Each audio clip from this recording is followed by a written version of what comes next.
Jeffrey எப்ஸ்டன் file. இந்த ஃபைலை பற்றி நம்ம ஆல்ரெடி ஒரு வீடியோ போட்டிருந்தோம். அது நிறைய விஷயங்கள் எதிர்பார்த்தாங்க. அதாவது இப்போ இந்த எப்ஸ்டன் ஃபைலை பற்றி பேசுறது பெரிய விஷயமே கிடையாது. இது வந்து இந்த இன்னைக்கு நேற்று நடந்துற விஷயம் கிடையாது. அதாவது இப்போ வந்து எப்ஸ்டன் ஃபைல் நடந்துச்சு, இந்த ட்ரெண்டிங் டாபிக் அப்படி கிடையாது. இது காலங்காலமாக அவனுங்க பண்ணிக்கிட்டு இருந்த ட்ரிக்கு. ஓகேவா? ஸோ இதுக்கு மன்னர்கள் காலத்துலேருந்து இவங்க இந்த ட்ரிக்கை யூஸ் பண்ணுறானுங்க. இது ரொம்ப பழமை. அதாவது உலகத்திலேயே மிக பழமையான தொழில்னு சொல்லுவாங்க. அது எந்த தொழில் தெரியுமா? ப்ராஸ்டியூஷன், அதாவது விபச்சாரம். ஸோ அதுதான் உலகத்திலே பழமையான தொழில்னு சொல்லுவாங்க. இதுவும் அதோட கனெக்ட் தான். மாமா வேலை பார்ப்பது. எப்ஸ்டீன் வந்து ஒரு மாமா. ஸோ உலகம் வேர்ல்டு மாமா. ஸோ புரியும் நினைக்கிறேன் உங்களுக்கு. ஸோ இந்த மாமா பையன் என்ன பண்ணுறேன் அப்படின்னா, எல்லாரையும் ரூட் எடுக்கிறேன். ரூட் எடுத்து அவங்களோட காண்டாக்டை பிடிக்க ஆரம்பிக்கிறான். ஒரு செயின் லூப் மாதிரி ஒரு கனெக்ஷனை உருவாக்குறான். நம்ம சக்தி திருமகனில் கிட்டுன்னு ஒருத்தன் இருப்பான்ல, ஸோ அந்த கேரக்டரை நீங்கள் எப்ஸ்டீனோட கனெக்ட் பண்ணிக்கலாம். ஸோ அதுலேயும் பார்த்தீங்கன்னா கடைசி கிளைமேக்ஸில் அந்த கிட்டு வந்து போட்டு தள்ளிடு இவன் எல்லாத்துக்கும் காரணம். ஆனால் மக்கள்கிட்ட அவ்வளோ உண்மையை சொல்லியிருப்பானுங்க. எல்லாரோட ஃபைல்ஸ் எல்லாத்தையும் ரிலீக் பண்ணி விட்டுருப்பாங்க அந்த படத்தில். ஸோ அதை பார்த்துட்டு அவன் அந்த அதிகார வர்க்கத்தில் இருக்கவங்க என்ன சொல்லுவாங்க, இன்னும் 1 வாரம் 2 வாரத்தில் இது அனைத்தும் போலின்னு சொல்லிட்டு நாங்கள் டிக்ளேர் பண்ணிடுவோம், மறந்துட்டு அடுத்த வீடியோக்கு போயிடுவானுங்க. அதுக்காக நாங்கள் நிறைய பிரச்சனைகளை உருவாக்கி வச்சுருக்கோம் அப்படின்னு சொல்லுவாங்க.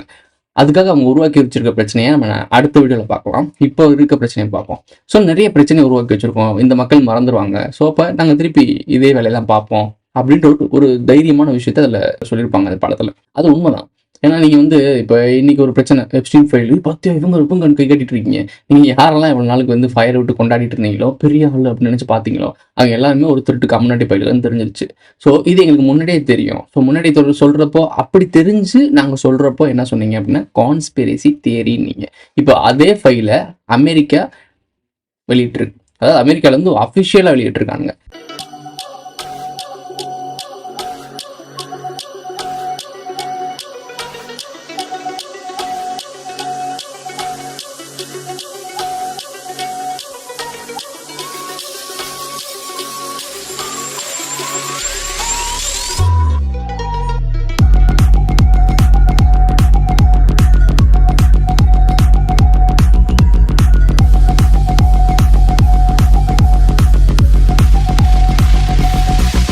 இந்த அஃபிஷியல் வெப்சைட்ல போய் பார்த்தீங்கன்னா ஏகப்பட்ட ஃபோட்டோஸ் இருக்கும். 3 மில்லியன் பேஜஸ் இருக்கு, 2000 வீடியோஸ் இருக்கு, கிட்டத்தட்ட எத்தனையோ ஆயிரங்கள் கூட ஃபோட்டோஸ் இருக்கு. லட்சங்கள் நினைக்கிறேன் மேபி. ஸோ லட்சங்களில் ஃபோட்டோஸ் இருக்கு. என்ன ஃபோட்டோஸ் அப்படின்னா இவங்களோட அந்தரங்க ஃபோட்டோஸ் தான். நீங்கள் யாரெல்லாம் பெரிய ஆட்கள் நினைச்சிங்களோ, பில்கேட்ஸ் உலகத்துக்கே ஊசி குத்துனாப்ல, இப்போ அவருக்கு பின்னாடி வச்சு ஊசி அடிச்சிட்டாங்க. ஏன்னா அவங்க ஒய்ஃபே சொல்கிறாங்க இது கண்டிப்பாக விசாரிச்சு ஆகணும்னு சொல்லிட்டு. ஒய்ஃப், பில்கேட்ஸோட ஒய்ஃபு அவங்க கூட இப்போ ஓகே.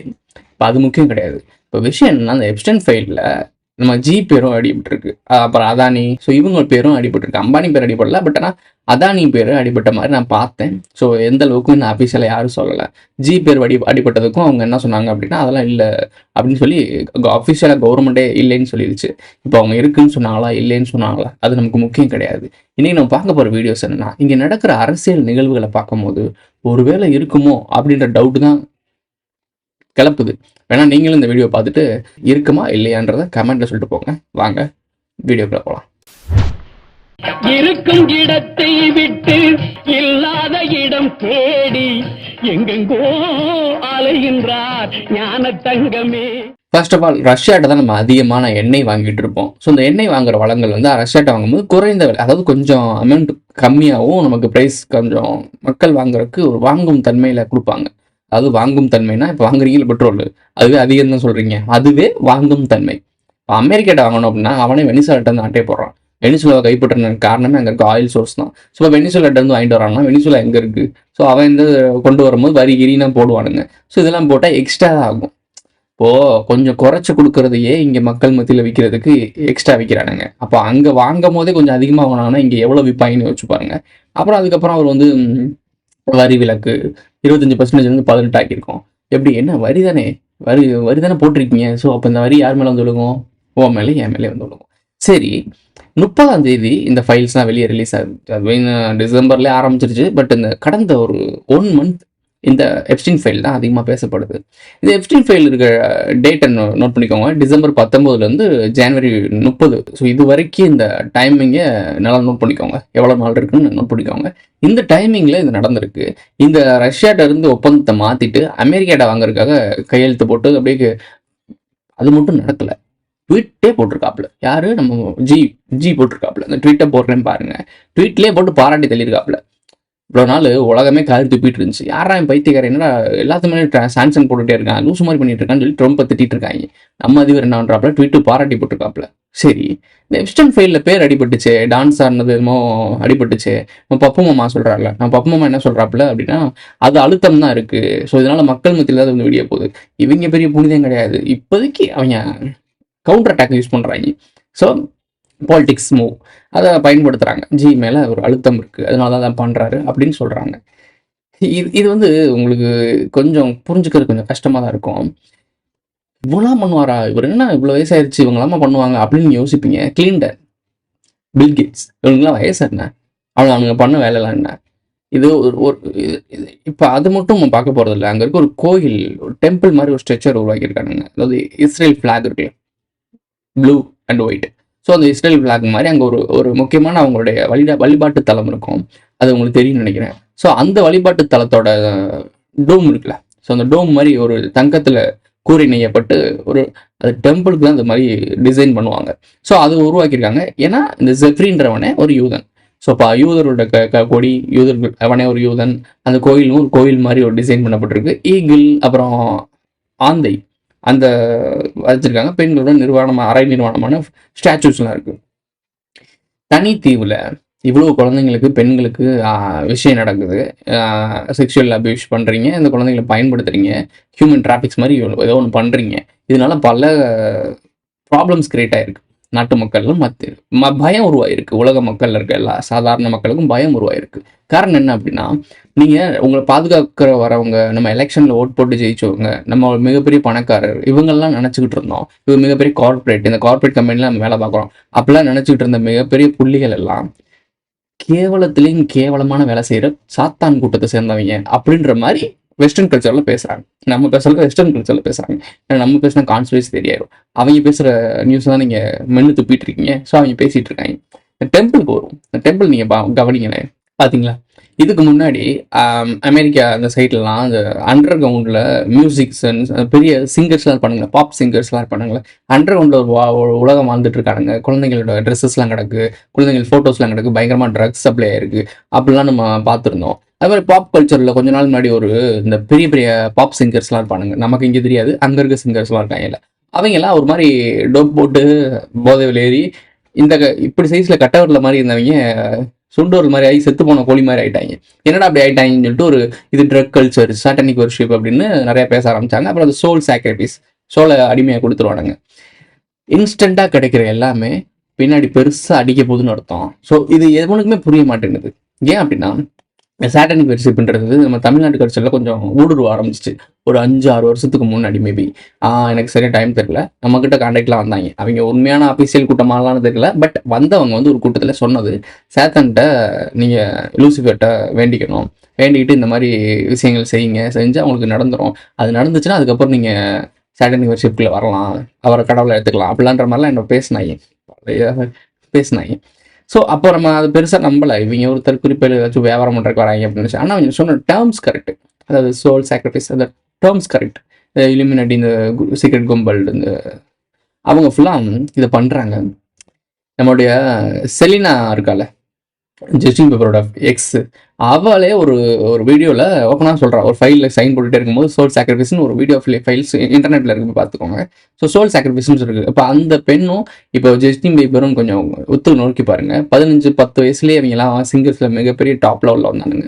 இப்போ பாருங்களேன், அவங்கள பார்க்கும்போது மனித ஜந்து மாதிரி இருக்க மாட்டாங்க. என்னமோ ஆயிட்டானுங்க. அவனுங்களுக்கு என்னமோ ஆயிருக்கும். ஒரு லூஸ் மாதிரி பைத்தியக்கிற மாதிரி சுற்றிட்டு இருப்பானுங்க. அவங்களோட அந்த அப்போ இருந்து இந்த ஃபேமும் அவங்களுடைய அந்த இதுவும் அழகாக கொண்டு போய் வேற மாதிரி போயிருக்கணும். ஆனால் இப்போ அவங்க பார்க்கும்போது சைக்கோ மாதிரி தர்றாங்க. இதுக்கான காரணம் என்ன அப்படின்னா, சோல் சாக்ரிஃபைஸ் அப்படின்னு பேசப்படுது. இந்த சோல் சாக்ரிஃபைஸ்லாம் பண்ணோம்னா உரிக்கிறோம். உங்களை நீங்களாவே இருக்க விடாது. அது உங்களை போட்டு டார்ச்சர் பண்ணிட்டே ஒரு மாதிரி டிஃப்ரெண்ட்டாக அவங்கள மூவ் பண்ணும். இது உள்ள இருக்கவங்களுக்கு மட்டும் தான் தெரியும். இதனால தான் அதுக்குள்ள இருக்கவங்க வெளியே வந்தா அது ஒரு மனித கறியில் அங்கே கொடுக்கப்படுது அப்படின்னு சொல்லிட்டு ஒரு பெண் வந்து வெளியே வந்து ஒரு வீடியோவில் கத்திட்டு இருந்தாங்க. அவங்களும் ஒரு மாடல் போல. ஸோ அவங்களும் கத்திட்டு இருந்தாங்க அந்த எப்ஸ்டீன் ஃபைல் அந்த மேட்டரில். ஒரு ஃபோட்டோஸ்லாம் நான் பார்த்தேன். சிக்கன் இந்த பக்கம் இருக்கு, இங்கிட்ட ஒரு சிக்கன் இருக்கு, சென்டர்ல ஒரு பேபி வந்து இப்படி குத்த வச்சு உட்காந்த மாதிரி பேக் பண்ணி வச்சிருக்காங்க. அதை மட்டும் மறைச்சு வச்சிருந்தானுங்க. உண்மையா பொய்யா அப்படின்னு தெரியல. பட் இப்படிலாம் போயிட்டு இருக்கு பாப் கல்ச்சர்னு சொல்லிட்டு நீங்க யோசிச்சு பாருங்க. சேட்டனிக் வெர்ஷிப், இலுமினேட், இவங்க இப்பெல்லாம் ஹியூமன்ஸோட நேச்சருக்கு அகேன்ஸ்டா இருப்பாங்க. நீங்க பைபிள் குரான்ல படிச்சீங்கன்னா கூட கடவுளுக்கு எதிரானவங்க சாத்தான்கள்னு சொல்லப்படுறது வந்து கடவுள் வந்து இயற்கையை வழி உருவாக்குறது அப்படின்னு கொண்டு வந்தா இவனுங்க இயற்கையை அழிக்கிறதா கொண்டு வருவாங்க. இப்போ உலகம் முழுக்க என்ன நடக்குது? Global warming. குளோபல் வார்மிங்கோட மெயின் ரீசன் என்ன? பொல்யூஷன்ஸ் ஏன் வருது? கார்பரேட்ஸ் உருவாக்குன என்வரன்மெண்ட். இந்த என்வரன்மெண்ட் என்ன நடக்குது? கார், ஏசி, ஃப்ரிட்ஜ், இந்த மாதிரி விஷயங்கள்லாம் பொல்யூஷன்ஸ் கிரியேட் ஆகுது. அந்த உடம்புல ஹியூமன்ஸ்க்கு அகேன்ஸ்ட் ஆகுது, எர்த்துக்கே அது அகேன்ஸ்டாக இருக்குது. மைனிங்ஸ், பல இடங்கள்ல மைனிங்ஸ் எடுக்கப்படுது. இயற்கையோட வாழ்ந்து பயங்கரமான டாப் லெவலில் மனிதர்களால் வாழ முடியும். ஸோ தேவையான அளவுக்கு மட்டும் இந்த பூமியை பயன்படுத்திக்கிட்டு இந்த பூமியை நல்லபடியாக செழிச்சு ஓங்க வைக்க முடியும். ஆனால் இவனுடைய வளர்ச்சியை நீங்கள் நோட் பண்ணி பார்த்தீங்கன்னா, உலகம் முழுக்க நோட் பண்ணி பார்த்தீங்கன்னா, இந்த இயற்கையை அழிச்சு இதை வந்து ஒரு என்ன சொல்றது, ஒரு தவறான பாதையில போற மாதிரி தெரியும். இது நீங்க அப்படியே இந்த பைபிள்ல சொல்லப்பட்ட மாதிரி, குரான்ல சொல்லப்பட்ட மாதிரி, எல்லா மதங்களிலும் சொல்லப்பட்ட மாதிரி நெகட்டிவா போட்டு பாருங்க. உலகம் அழிவு பாதையை நோக்கி போகுதுன்னா யாரோட காரணம்?